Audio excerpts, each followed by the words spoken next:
Então, o interessante é o quê? Façam essas atividades, tudo bem? Por quê? Eu vou utilizar essas atividades como parâmetro para a gente ter uma nota do bimestre. Não coloquei valendo nota simplesmente porque vai depender da quantidade de atividade que a gente fizer. Ou seja, se a gente fizer 10 atividades, por exemplo, dá para dar aí 10 pontos por atividade. Se a gente faz, sei lá, 5 atividades, fica aí 20 pontos por atividade. Então, o valor de cada uma das atividades vai depender exclusivamente da quantidade de atividades. E é claro que eu consigo ter um parecer melhor. Tipo, às vezes, sei lá, o pessoal teve muita facilidade na atividade 1 e 2, e na atividade 3 teve uma dificuldade um pouco maior. Então, deixando ela um pouquinho aberto, eu consigo ter uma noção maior e às vezes, sei lá, na atividade 1 e 2 eu boto um peso maior, na atividade 3, que o pessoal teve mais dificuldade, eu boto um peso menor. Mas a ideia é o quê? Façam as atividades, enviam lá para o Google Classroom. Cada uma das atividades está sendo enviada com prazo de 15 dias. Então dá tempo aí para quem está tendo dificuldade com acesso à internet, para poder fazer e tudo mais. Né? Dá para perguntar, ver lá, perguntar ao colega quais são os números, porque basicamente a gente está utilizando aquela apostila. Então imagino que já tenha dado aí um tempo de pelo menos vocês baixarem o PDF. Não precisa imprimir ela toda. Fala.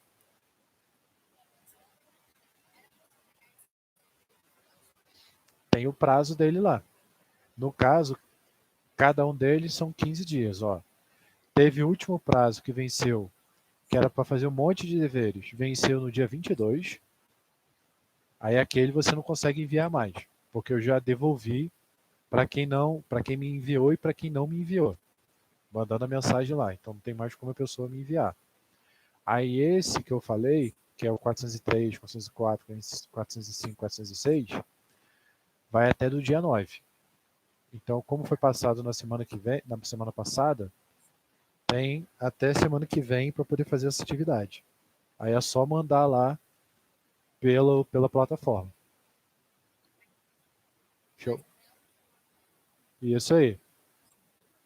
Qualquer dúvida que, qualquer dúvida que tiver, pode me procurar no WhatsApp, mas preferencialmente envia lá para o Google Classroom, porque aí eu consigo ter um controle melhor de quem está fazendo e quem não está fazendo.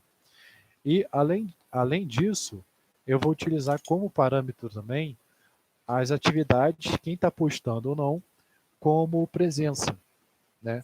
Afinal, a gente precisa aí ter a escola exige, a Secretaria de Educação exige que a gente tenha alguma forma de comparar aí a presença dos alunos, se eles estão participando ou não.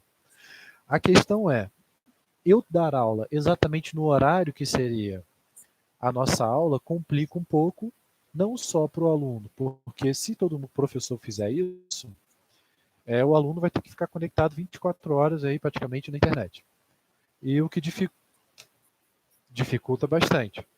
Por isso que eu estou fazendo exatamente isso. Eu faço uma live, para quem está na live tem a oportunidade de tirar dúvidas sobre a matéria, da forma a gente conversar, trocar uma ideia. Quem não tem como, ela fica gravada e assiste depois. Então, pelo menos tem como a pessoa correr. E com um prazo de 15 dias, eu acho que dá um tempo hábil, né? Dá um tempo bom para a pessoa, caso ela esteja aí com a internet, o computador quebrou, alguma coisa assim, dá o tempo para ela se organizar. Fala.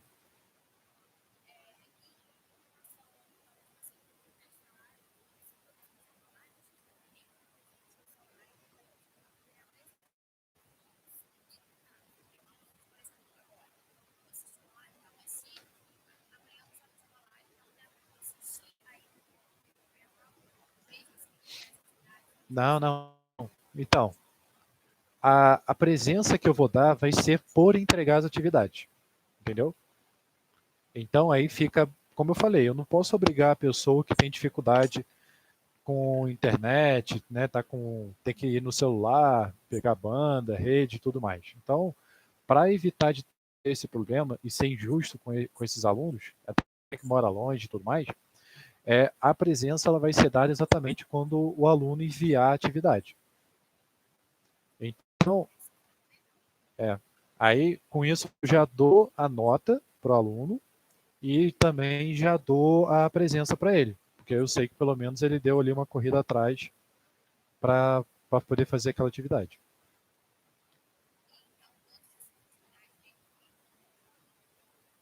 Sempre vão valer. Como eu falei, não vale ponto, eu não sei quantos pontos vão valer. Exatamente porque a gente não sabe quantas aulas vai ter, entendeu? Mas aí a quantidade de pontos vai depender exclusivamente da quantidade de aulas que a gente tiver. Se tiver 10 aulas, ou seja, se tiver 10 atividades, por exemplo, vão ser 10 pontos para cada atividade. Se não, vão ser, sei lá, tem 5 aulas, 5 atividades, então vão ser 20 pontos para cada atividade. Mas por mais que eu bote lá que não tenha, significa que tem. Sempre vai ter. Porque aí eu consigo ter um parecer de quem fez, quem não fez. Aí depois disso eu consigo ver lá e computar a nota,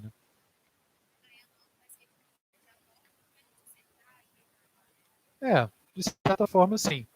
O fato de entregar também na hora também vai contar, né? Tentar não atrasar na hora de entregar. Mas é bem tranquilo, porque assim, entre acertar e errar, eu não sei se eu vou levar isso muito em consideração. Vou levar, claro. Mas eu já estou entregando para vocês uma atividade que já tem um gabarito, né? Já tem resolução.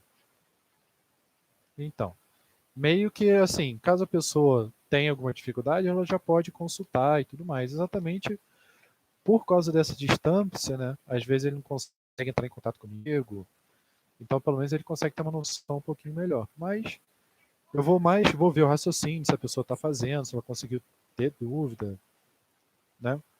E a gente vai vendo aí. Provavelmente posso fazer uma atividade extra, assim, com base em tudo que vocês fizeram. Tá aqui 5 questões inéditas que eu crio e dou aí uma semana para vocês resolverem. 15 dias. Tá de pet também.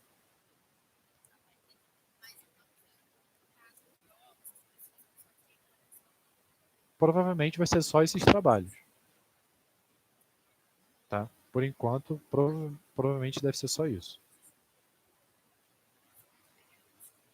Não, relaxa. Às vezes sua dúvida pode ser a dúvida de outro. É importante às vezes perguntar. Bom,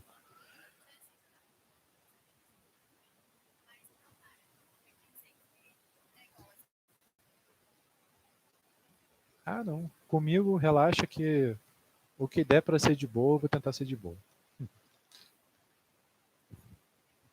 Então vamos lá. Para quem não estava aí na última aula, a gente chegou a ver a parte de propagação, ou seja, nós vimos o que era temperatura, né? Vimos o que era calor, que a gente vai ver um pouquinho melhor nessa aula, e vimos como que o calor se propagava, como ele saía de um material para o outro. Então, quem não pegou o material aí, depois dá uma olhada lá no material, mas só dando uma resumida, o calor ele vai se transferir através de 3 formas. O primeiro é através do contato, que é a condução.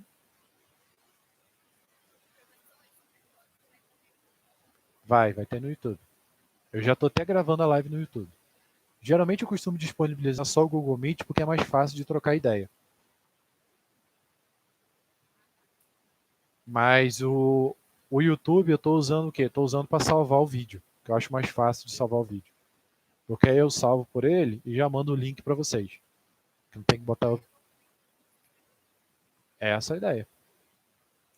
Essa é a ideia. Show? Então, o que a gente viu na última aula? A gente viu a parte de transferência de calor. Uma das formas de transferência de calor é a condução, que é exatamente proporcionada pelo contato. Então, sempre quando eu estou em contato com o material, eu vou ter sempre essa condução. Ou seja, essa condução ela vai depender exclusivamente de alguns parâmetros. O primeiro, ela vai depender, vou botar aqui embaixo, ela vai depender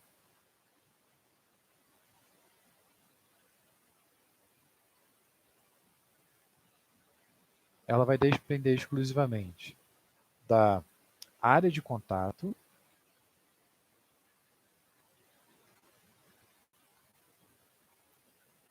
ela vai depender também do tipo de material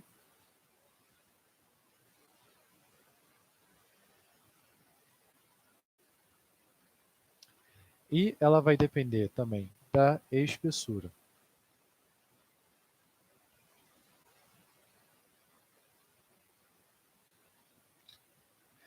Mas, por exemplo, o que acontece? Se a gente for pensar ali no material, imagina que eu tenho, por exemplo, essa caneta. Imagina que eu estou tentando aquecer essa caneta, ou seja, como o meu corpo está numa temperatura mais elevada, a tendência é que eu aqueça essa caneta. Se eu coloco ela, se eu seguro ela apenas com o dedo, significa o quê? Ela vai aquecer só essa parte onde meu dedo está em contato. Mas se eu seguro ela com minha mão inteira, ela vai ter uma área de contato muito maior para poder aquecer, ou seja, ela vai aquecer muito mais rápido. Então a área de contato vai fazer diferença. A mesma coisa vai fazer se eu tiver, por exemplo, um material que ele seja ele seja de plástico, ele vai transferir o calor de uma forma, ou, igual essa chave de fenda aqui, se esse material for de metal. Então, o metal ele conduz o calor muito melhor. Por ele conduzir o calor muito melhor, a transferência de calor vai ocorrer muito mais rápido. Por isso que quando, por exemplo, a gente toca em um material metálico, né, ou seja, estou tocando aqui na caneta e no metal, eu sinto que o metal ele é mais frio. Por que, que eu sinto que esse metal é mais frio? Porque ele consegue roubar o calor da minha mão muito mais rápido, ou seja, muito melhor, muito mais eficiente do que a caneta. Então, o fato dele roubar o calor com muito mais facilidade faz com que esse material tenha para a gente uma sensação de que ele está mais frio, mas na verdade ele não está. Então, a condução, o contato vai depender da área, do tipo de material e da espessura. Ou seja, o que eu quero dizer com espessura? Uma coisa é, se eu coloco, ele vai ser passado para a direita e para a esquerda.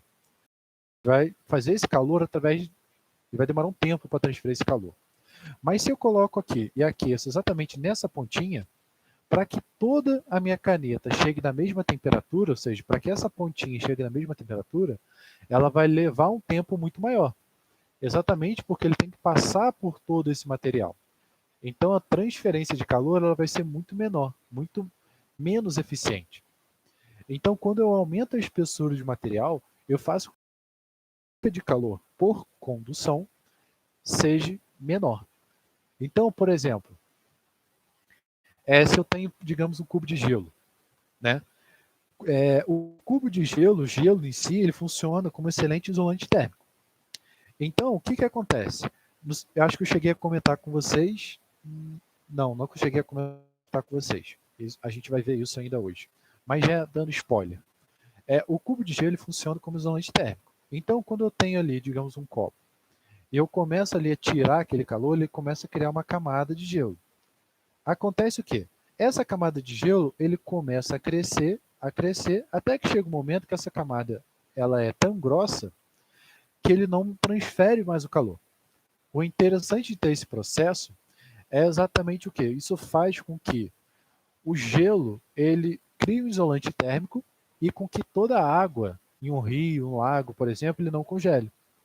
Ou seja, é tão eficiente isso, né, que quando a gente vê lá aquele desenho, por exemplo, tinha muito no desenho do Pica-Pau, que ele ia lá para a Antártica, né, ou ia lá para o Ártico, e tinha lá o esquimó que morava numa casa no gelo, um iglu.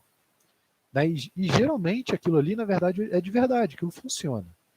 Né, tem até um vídeo de sobrevivência lá, aqueles vídeos de maluco do Discovery Channel, o cara sobrevive com carro, sobrevive com um monte de coisa, que tinha lá, eles estavam no meio de um lugar frio e tinha a opção do cara dormir dentro do carro e o outro de sobrevivência falou, cara, eu vou criar um iglu, vou fazer uma casinha no gelo aqui, que vai ser muito melhor. Acontece o quê? Por ele estar ali no carro, ele achava que ele estava mais confortável. Só que o carro ele é feito de metal. E como eu havia falado ali na nossa barrinha metálica, o metal ele transfere o calor muito maior do que outro material. Então, por ele transferir esse calor, todo o calor que ele estava produzindo estava indo embora. Né? Ele não guardava esse calor, diferente do cubo de gelo. Então, Chegou um momento lá que o cara que estava dentro do carro estava congelando e ele teve que entrar dentro do iglu. E por mais que pareça você fazer literalmente uma casa de gelo, você consegue ali ter uma temperatura em torno aí de 20 graus, né? 12 graus, 13 graus. Ou seja, as pessoas chegam a fazer até fogueira ali dentro. E que por que o gelo não derrete? Simplesmente porque se você for pensar, naqueles lugares, lá fora está menos 30, menos 40. Então o gelo ele não vai derreter, porque a temperatura lá fora está muito menor. Então o gelo funciona exatamente com essa propriedade. Então a condução, ou que é proporcionada pelo contato, ele vai ter como propriedade geralmente essas caras aqui. Ó. O tipo de material, a gente utiliza um nome específico, que é uma letra chamada em K, que é condutividade térmica.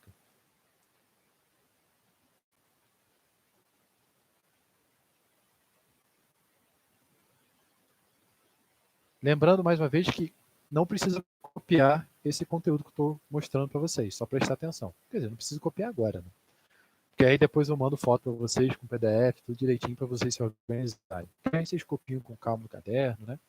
Aí eu já mando a videoaula, mando PDF, mando tudo direitinho. Qual é a ideia? Além da gente ter essa parte aqui da condutividade térmica, outro tipo de transferência de calor é através da convecção.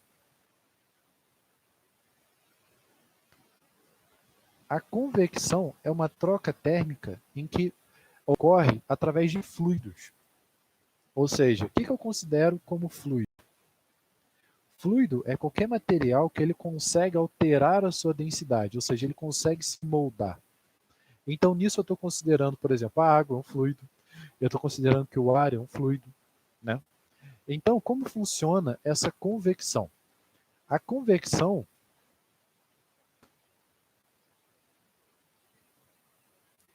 ela vai ter as mesmas propriedades da condução, ou seja, vai ter relação com a área de contato, com o tipo de material, não vai ter muito com a espessura, mas vai ter mais com relação ao que a gente chama de fluxo.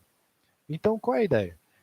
A convecção ela ocorre através da alteração da densidade. Ou seja, quando eu aqueço o material, esse material ele tende a dilatar, ou seja, ele tende a aumentar, né? Ele tende a expandir. Nesse processo que ele tende a expandir, a sua densidade ela diminui. Por quê? Densidade é massa sobre volume. Se o volume está aumentando, significa o quê? Eu estou dividindo esse número cada vez mais por um número menor. Ou seja, se eu pensar lá, 20 dividido por 1, 20 dividido por 2, 10. 20 dividido por 5, 4. Ou seja, conforme eu vou aumentando o meu volume, o meu numerador, que é o cara que fica lá em cima, ele vai diminuindo. Então, qual é a tendência? Quanto menor a densidade, mais leve é esse material. Por consequência, ele tende a ficar lá em cima, na superfície. Por isso que, por exemplo, o ar, ele fica em cima, em compensação a água e a pedra, ele fica lá embaixo. Porque o ar, ele é muito menos denso, ou seja, muito mais leve, do que a pedra. Então, o que acontece? Na condução, quando esse material ele é aquecido, a tendência é o quê? Ele vai dilatar, ele vai diminuir a densidade dele e ele vai tender a ir para cima. Então, esse material eu vou criar como se fosse um fluxo. Ou seja, é um processo muito parecido, né? Na verdade, é o processo que a gente tem ali quando a gente utiliza, por exemplo, um ar-condicionado. Por que a gente coloca o ar-condicionado lá em cima e não no nosso pé? Simplesmente por quê? Porque ele vai pegar aquela região onde ele está, na altura dele, e ele vai resfriar aquele ar.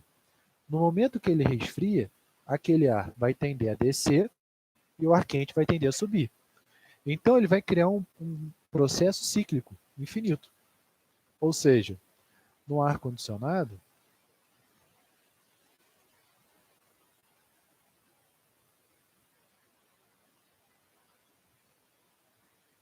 eu vou ter exatamente esse processo, em que o ar frio desce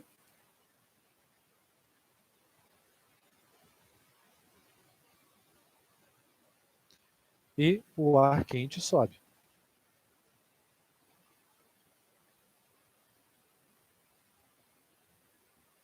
Se eu coloco o ar-condicionado no meu pé, o que isso vai fazer? Isso vai fazer com que o ar frio desça e o ar quente suba. Só que como não vai ter nenhum ar quente naquele nível, ele vai literalmente só resfriar aonde está ali a altura do ar-condicionado. Então ele não vai ser muito prático, né? Ele vai literalmente resfriar só o meu pé, o que não é nem um pouco eficiente. E o último processo que a gente tem, além da condução da convecção, é a radiação. Então, na radiação, é um processo que ele faz através da luz. Ou seja, quando a gente lida com luz, né, a gente está lidando com radiação, radiação eletromagnética, né, ou ondas eletromagnéticas. O que significa isso? Toda luz, ela é uma onda eletromagnética.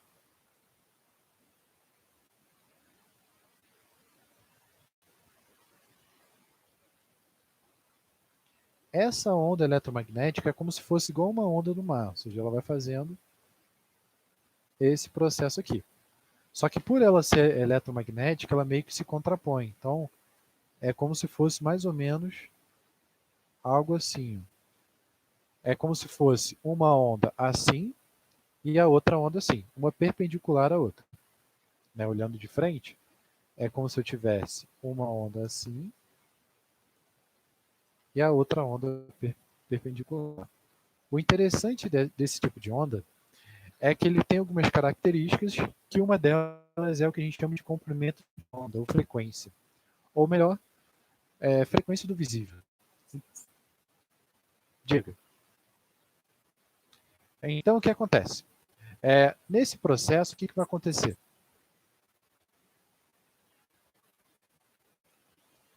Então, nesse processo, o que vai acontecer? A vai passar, ela vai ser emitida por um material, ou seja, geralmente esse material tem uma temperatura elevada. Todos nós emitimos luzes, todos. Só que às vezes é uma luz de um comprimento de onda, ou seja, em um espectro, eu acho que assim fica mais fácil para vocês, que não é visível. Então, o Sol ele vai emitir essa radiação, e essa radiação ele vai chegar no nosso planeta Terra. O interessante é o quê? A luz ela não precisa de um meio para existir. Então, nesse processo, a luz ela pode caminhar através do espaço. Porque se a gente for pensar, como que a Terra é aquecida? Se entre o Sol e a Terra não tem nada em contato, não tem nenhum fluido. Né? Afinal, a gente tem o vácuo ali. Então, o processo que ocorre isso é através da radiação. O Sol ele está a uma temperatura muito, muito grande e isso faz com que ele comece a emitir luz. Todo corpo que tem uma temperatura emite luz. Por exemplo, nosso corpo ele vai emitir uma luz chamada de infravermelho.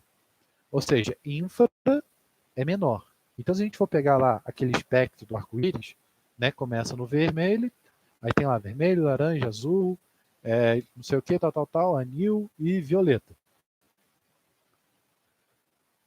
O infravermelho significa que é uma cor exatamente antes do vermelho. Então, se é uma cor antes do vermelho, ela se chama infravermelho. Né? As cores do arco-íris ali é vermelho, laranja, amarelo, verde, azul, anil e violeta. Então, fala.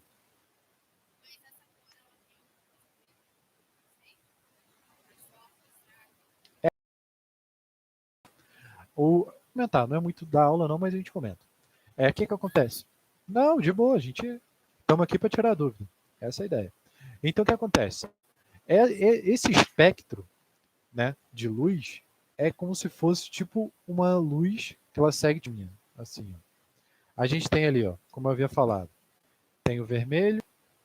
Eu vou pintar com as coresinhas que eu tenho, que eu acho que fica mais fácil. Aí tem ali o laranja, tem o amarelo,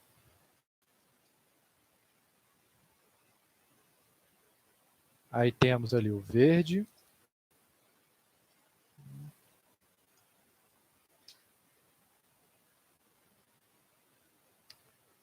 o anil,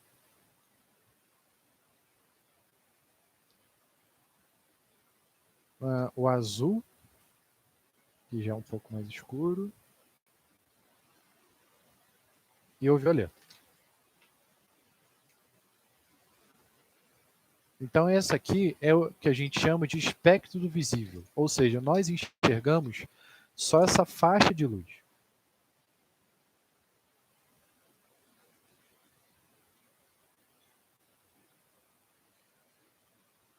Só que o que acontece? Não é só essa faixa de luz que ela existe, ou seja, existe muito mais. Né? A gente tem, como eu havia falado, o infravermelho, que é o que está para cá.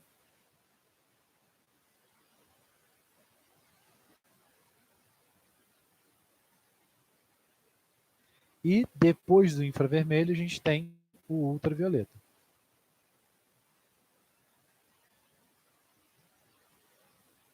Então, o que acontece? Cada um deles é responsável por um tipo de atuação. Então, por exemplo, se a gente for pensar, a onda de rádio que a gente vê, ela é literalmente um tipo de onda eletromagnética. Né? No caso, a gente tem que a onda de rádio ela está mais para cá. Ó. Então, quanto mais para a esquerda, menos danoso ela vai ser. O interessante é que ela tem um comprimento de onda, ou seja, ela tem um formato que ela é específica, por exemplo, para poder aquecer os corpos. Então, o nosso corpo ele emite infravermelho. Vocês já viram, por exemplo, filme de ação e tudo mais, que o cara usa aquelas câmeras de infravermelho? Vê a pessoa colorida. Né? O que a câmera está fazendo? Ela está enxergando a luz que nós estamos emitindo e transformando aquela luz em cores. Então, na verdade, ela pega uma quantidade de tonalidades, né, de comprimento de onda, e ela transforma isso em uma luz que a gente consiga ver. Então, geralmente, quando a gente vê lá naqueles filmes de infravermelho, que o cara usa lá de espião, o corpo da pessoa costuma estar em vermelho e as outras partes costumam estar em azul. Ou seja, demonstrando que o vermelho estaria mais quente e o azul estaria mais frio. Mas é apenas uma questão de tonalidade. É cor.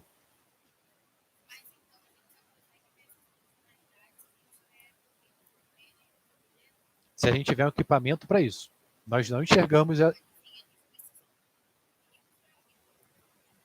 No caso a gente só vê isso aqui. Mas eu só estou mostrando um processo disso aqui. Ó. O infravermelho ele está aqui, existem vários. Ó. Existe o que a gente chama aqui de micro-ondas. Ou seja, o que é o micro-ondas? Micro-ondas é exatamente a energia, a luz que o micro-ondas emite para poder aquecer o alimento. Né? Quando a gente bota ali no micro-ondas, é exatamente essa onda que vai ser utilizada. E aqui a gente começa a ter para a direita as luzes que são mais danosas. Então, para ali a gente tem lá o ultravioleta, né, que é o que causa lá o VA, o VB, né, o câncer de pele, porque ele tem a capacidade de alterar o átomo. Ou seja, dependendo do tipo de frequência que ele for, ele tem a capacidade de alterar literalmente o DNA do nosso corpo. Então, é brabo. Então, ó, só para você ter ideia, depois do ultravioleta a gente tem o raio-x, ó. O raio-x, o raio gama. É isso aí. O raio gama, o raio-x, ele tem o quê? Ele tem literalmente a capacidade de alterar o DNA da pessoa. Por isso que o cara de radiologia, quando ele trabalha, não sei se já repararam, isolado no lugar, que fica, literalmente, ele utiliza um colete, e nesse colete ele fica atrás de uma parede. Aquela não é uma parede comum, aquela é uma parede especial. Por causa da radiação, 50 raios-x no ano. Depois de você fazer um raio-x, você tem que demorar 2, 3 anos para fazer outro. Porque literalmente, o momento em que ele altera o seu DNA, ele faz com que as moléculas suas, né, se comportem de forma diferente. Se elas se comportam de forma diferente, a gente tem uma doença aí chamada câncer. E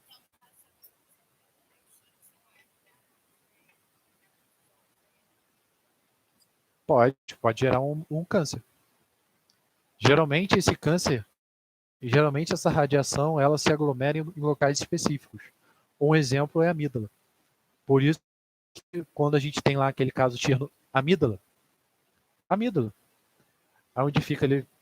Por isso que geralmente a pessoa, quando a gente teve aquele caso de Chernobyl, que é onde teve a liberação de radiação e tudo mais, as pessoas tomavam pastilhas de iodo, porque o iodo ele meio que absorve um pouco dessa radiação. Mas mesmo assim é bem perigoso. Mas a ideia é o quê? De qualquer forma, a gente tem essas três transferências de calor. Né? A gente tem ali a radiação, a condução e a convecção. Então, eu tinha pedido para vocês, tinha botado lá na atividade da semana passada, que está aí para vocês me entregarem, os exercícios 403, 404, 405, 406. Então, vou fazer com vocês alguma dessas questões para vocês terem ideia do que acontece, para a gente poder ver e dar seguimento com a matéria. Então, vamos fazer, por exemplo, a questão 404. Então, o que ela diz? Ao colocar a mão sobre um ferro elétrico quente, sem tocar na superfície, sentimos a mão queimar. Isso acontece porque a transmissão de calor entre o ferro elétrico e a mão se deu principalmente através de. Então, repara, eu entrei em contato com o material. No momento que eu entrei com esse material, ocorreu um processo de transferência de calor por condução. Então,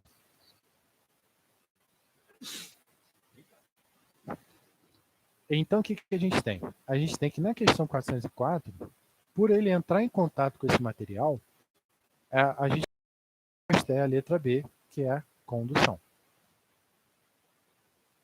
Ou seja, essa matéria é bem tranquilinha de entender. O interessante é o quê? Como eu falei, qualquer material ele emite luz. Se a gente aquece esse material, ele começa a mudar esse campo de luz. Ou seja, se eu tenho o nosso corpo, ele está emitindo luz aqui. Conforme a gente vai aquecendo esse material, o espectro de emissão dele, ele vai aumentando. Então chega um momento que ele entra no espectro visível. O exemplo claro, quando a gente vai fazer, por exemplo, fazer um churrasco, por exemplo, né? No momento que a gente coloca ali a brasa, coloca ali o carvão ele chega numa temperatura tão absurda, tão elevada, que ele começa a ficar brilhoso, ou seja, ele começa a ficar rubro, né? Começa a emitir uma luz meio avermelhada. Exatamente por quê? Porque ele está começando a emitir luz no espectro visível. Essa temperatura é que a gente chama de. Essa relação é que a gente chama de lei de Bragg, que se eu não me engano, algo em torno de 460 graus. Então, para ele poder começar a emitir luz, ele precisa chegar a algo em torno dessa temperatura. Mas vamos lá. Vamos fazer mais um exercício aí para a gente ter uma noção. Então, eu vou fazer com vocês 408. Na 408, ele fala o seguinte.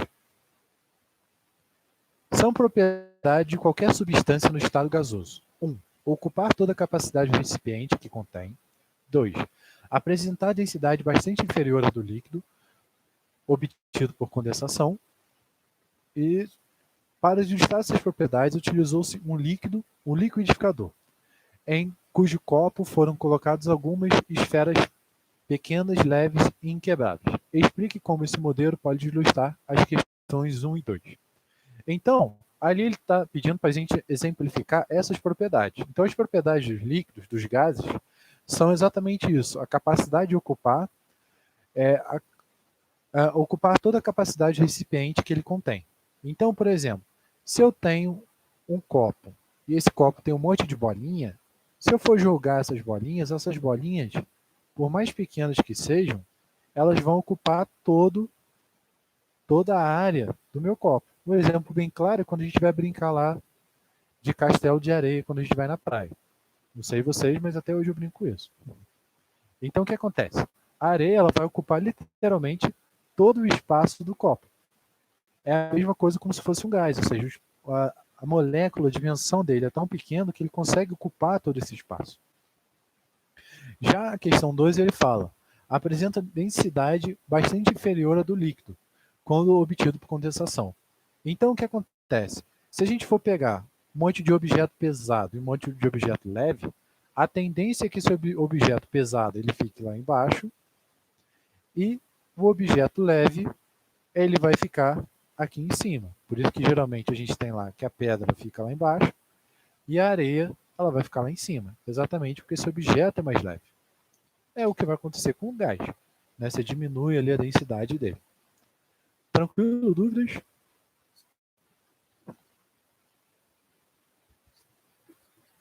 Então, vamos para mais uma questão.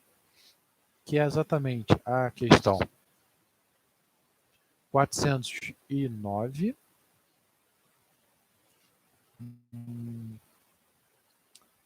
Acho que vou deixar um pouquinho para depois dessa 409. Vamos começar. A 409 eu vou deixar para fazer em casa, que aí pelo menos a gente tem uma quantidade de dever para fazer em casa. Então, o que vai acontecer? A gente viu ali a parte de transferência de calor, mas até então a gente não tinha visto muito como que ocorre, o que é essa transferência de calor, ou seja, o que é esse calor. Eu tinha pedido até para vocês lá, quando a gente começou a ver o que era temperatura, o que era calor, um monte de coisa, mas até então a gente não viu o que era isso direito, que é o que a gente vai ver agora, tentar ver aí uns 10 minutinhos. Pelo menos a gente consigo dar uma breve introdução de o que é. Então a ideia é o quê? O calor, ele é uma energia em transição. Então, por ele ser uma energia em transição,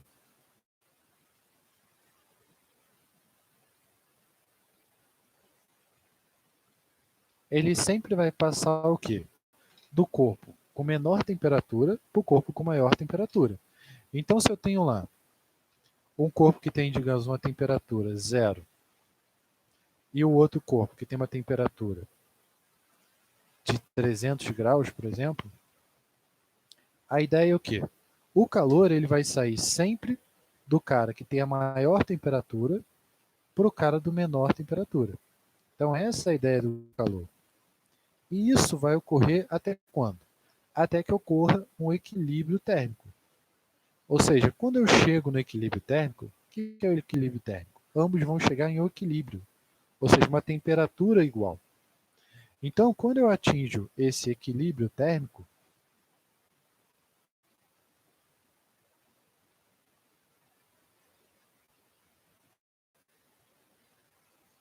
eu vou ter exatamente que esses dois corpos vão estar em uma temperatura igual, ou seja, sei lá, vamos chutar que seja 100 graus.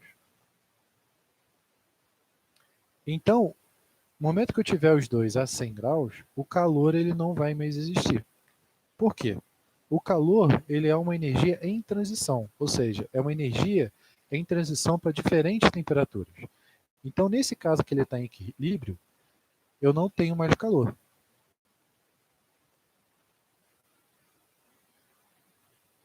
Então, um exemplo bem simples que a gente pode ter é o fato, digamos que eu tenha lá um refrigerante que ele está ali a uma temperatura ambiente.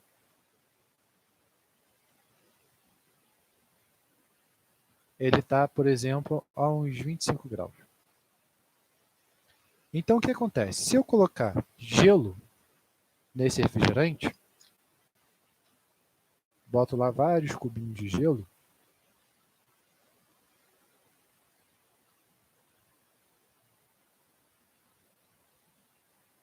depois de um tempo, o que vai acontecer?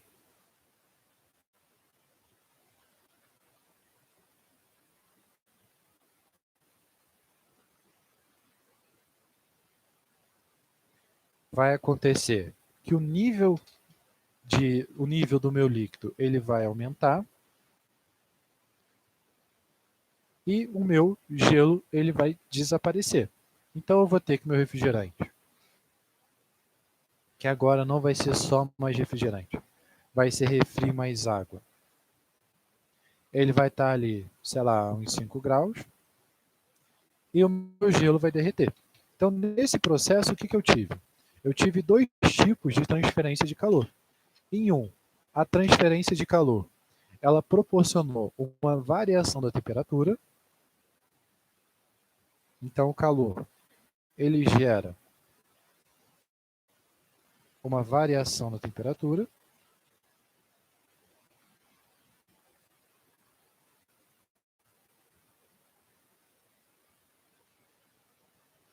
E ele vai gerar também uma mudança de estado.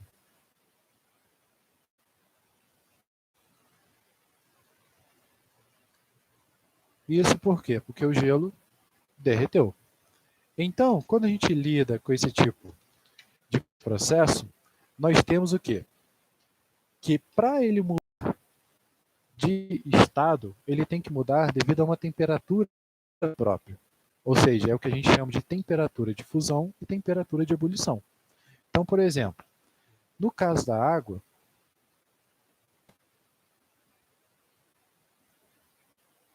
eu tenho que a temperatura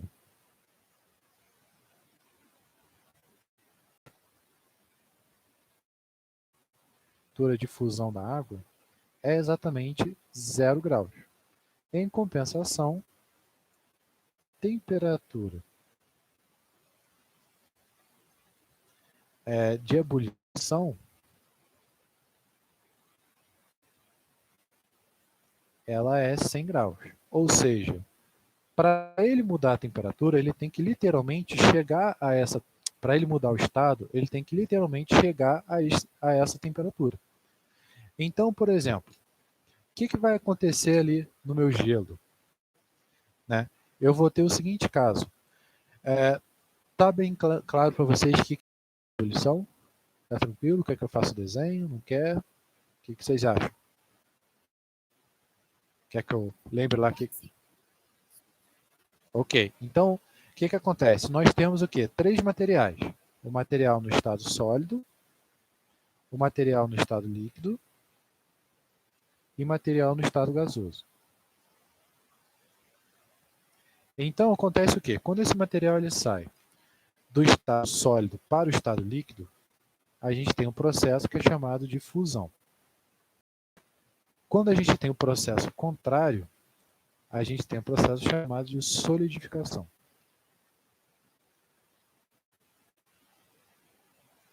Quando ele sai do líquido para o gasoso, a gente tem o processo chamado de vaporização.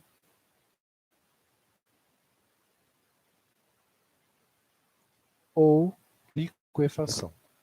Ou não, na verdade só vaporização. Isso, quando ele vira um gás. Né?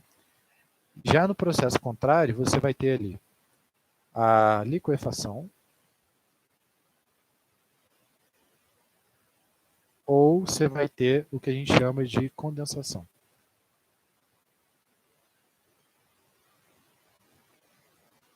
O outro que eu acabei esquecendo é a ebulição. E existe ainda um processo em que ele consegue sair de um para o outro. Ou seja, ele consegue sair, por exemplo, do sólido para o gasoso, que é o chamado de sublimação. Ou seja, se a gente pegar um gelo e jogar ele numa chapa, aquela chapa de fritar hambúrguer, a temperatura vai ser tão alta que em vez do gelo derreter e virar líquido, ele já começa a evaporar. Né? A gente tem, por exemplo, os homens, quando vão lá no banheiro masculino, para evitar o mau cheiro, existem umas pedrinhas brancas que são pedras de nafta. O nafta, ele literalmente é uma pedrinha sólida que ela evapora e já vira gasosa. Né? Um exemplo.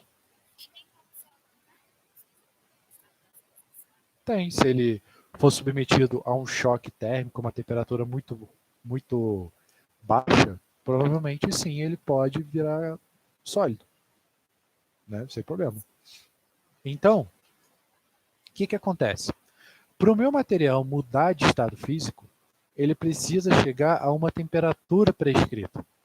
Cada material tem sua própria temperatura de fusão. Então, isso é algo que tipo, você joga sei lá, no Google que você vai achar. Tipo, bota aqui, ó, temperatura de fusão, sei lá, do ferro. Aí até o Google vai me dizer 1538 graus. Então significa o quê?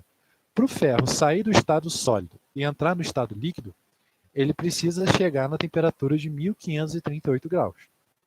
Então a mesma coisa vai acontecer lá com o tungstênio, que é 3414, vai acontecer com o cobre, que é 1127, vai acontecer para o alumínio acho que é 700 e alguma coisa, 660, ou seja, cada um deles tem uma temperatura de fusão e ebulição. Enquanto ele não chegar nessa temperatura, o que vai acontecer com ele? Ele vai aquecer. Então, uma forma bem simples é através dessa relação aqui. Ó. Imagina que eu tenho um gráfico e aqui eu tenho o outro. Então, no meu eixo X, eu vou dizer o que é Q, que é a minha quantidade de calor, que é o quanto de calor ele recebe. Já no meu eixo Y, vai ser o T, que é a minha temperatura.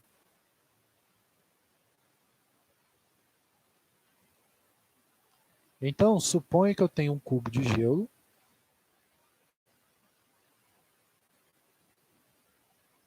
que ele esteja a, sei lá, menos 10 graus. Então, o que vai acontecer? Esse cubo de gelo ele vai estar ali a menos 10.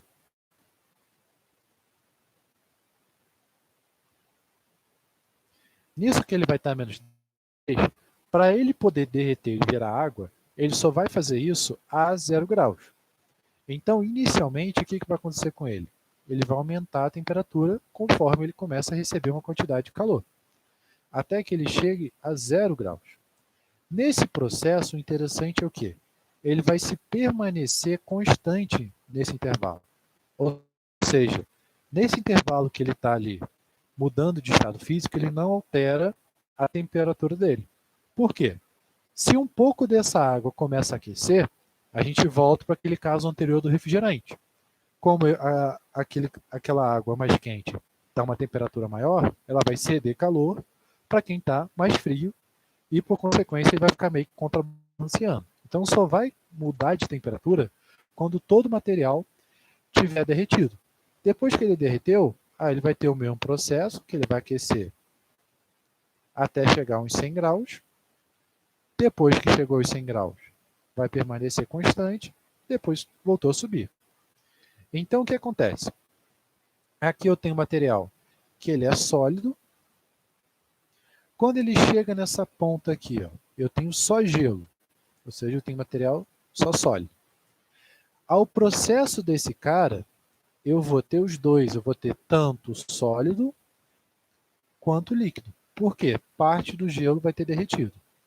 Então, no momento que eu tenho que todo mundo derreteu, agora eu tenho só líquido.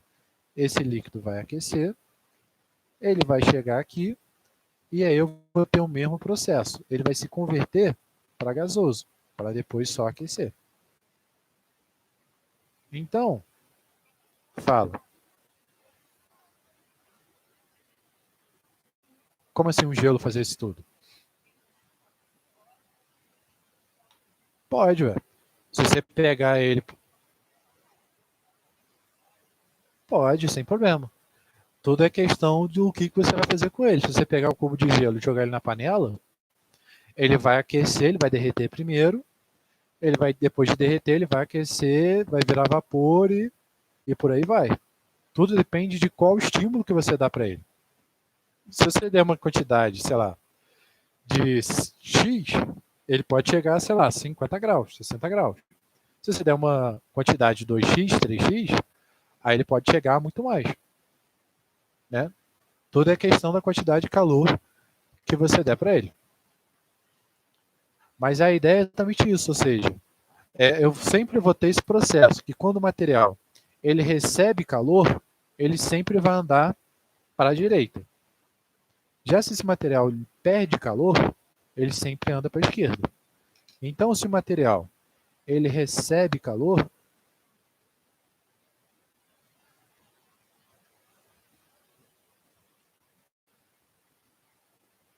ele sempre vai andar para a direita. Então, ele vai fazer a fusão, depois ele vai fazer a ebulição.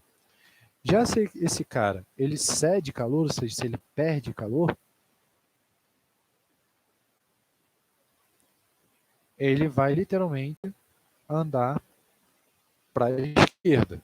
Né? Então ele vai sair do líquido e ele vai virar o sólido. Certo? Dúvidas? Então, show. Deixa eu ver aqui então, se a gente faz algum exercício referente a essa parte.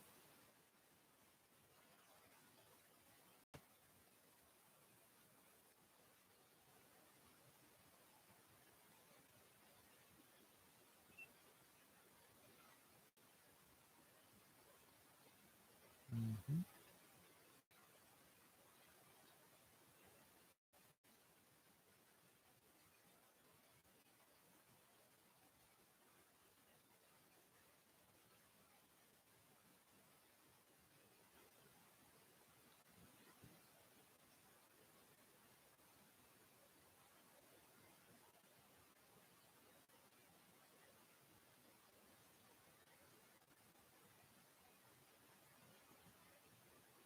Tá, vamos lá. Achei aqui alguns exercícios interessantes para a gente poder fazer esse processo. Então, o que acontece? O interessante é que quando a gente faz, por exemplo, essa parte de transferência de calor, ela não só depende não só depende da temperatura, como ela depende também da pressão. Ou seja, o que é a pressão? A pressão, ela é exatamente uma força que faz com que as moléculas fiquem juntas. Por exemplo, quando a gente fala, a pessoa está se sentindo pressionada, ou seja, é como se ela estivesse cada vez sendo comprimida. Então, se eu consigo ter uma pressão muito grande, ou seja, o que é uma pressão? Se eu consigo aumentar essa força para manter esse material comprimido, eu consigo alterar, por exemplo, o estado. Submeto ele a uma pressão muito grande, eu posso fazer com que esse material que era líquido, ele vire sólido. Né? Por exemplo, nada impede de que isso ocorra. Mas a mesma coisa pode ocorrer também no processo contrário. Se eu diminuo essa pressão, eu posso fazer literalmente com que essa temperatura seja menor. Então, por exemplo, quando a gente está aqui na serra, né, a serra ela está aí uns 758 metros de altura, né, depende muito aí de onde você vai calcular essa altitude aí com base no nível do mar.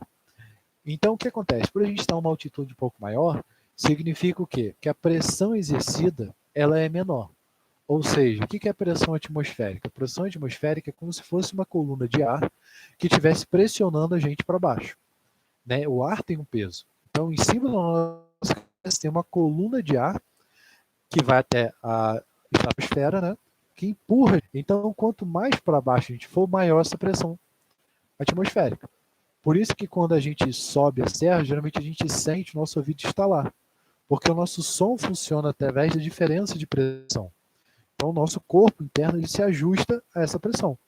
Por isso que é perigoso, por exemplo, um mergulhador ele ir muito a fundo no mar, porque ele pode literalmente ser submetido a uma pressão muito grande, que pode fazer literalmente com que o pulmão dele imploda. Mas, voltando lá à nossa questão. Conforme a gente... É isso aí. Exatamente. É isso aí. Quando você aumenta a pressão, você faz com que essas moléculas fiquem mais juntas. Então, por elas ficarem mais juntas, você pode forçar, por exemplo, o estado físico. Você pode fazer com que ele saia de um estado gasoso em um estado líquido, por exemplo. Né? É um exemplo. Mas a mesma coisa acontece se tiver o contrário. Se eu diminuo a pressão, eu posso proporcionar o contrário. Então, por exemplo, se eu pegar a água e for ferver uma panela, tiver no nosso nível, que é um nível um pouquinho acima, a pressão ela é menor. Por ser uma pressão menor, isso a temperatura de ebulição ela seja menor. Ou seja, eu literalmente posso, por exemplo, ferver a água a uma temperatura de 95 graus, 80 graus, 85 graus, exatamente porque a pressão atmosférica é menor. Então, a gente tem exatamente esse efeito devido à pressão atmosférica. Certo, gente? Então, para não ficar muito longo a nossa aula, então aí, como dever de casa, como eu havia comentado ali no outro exercício, a gente tem o 409.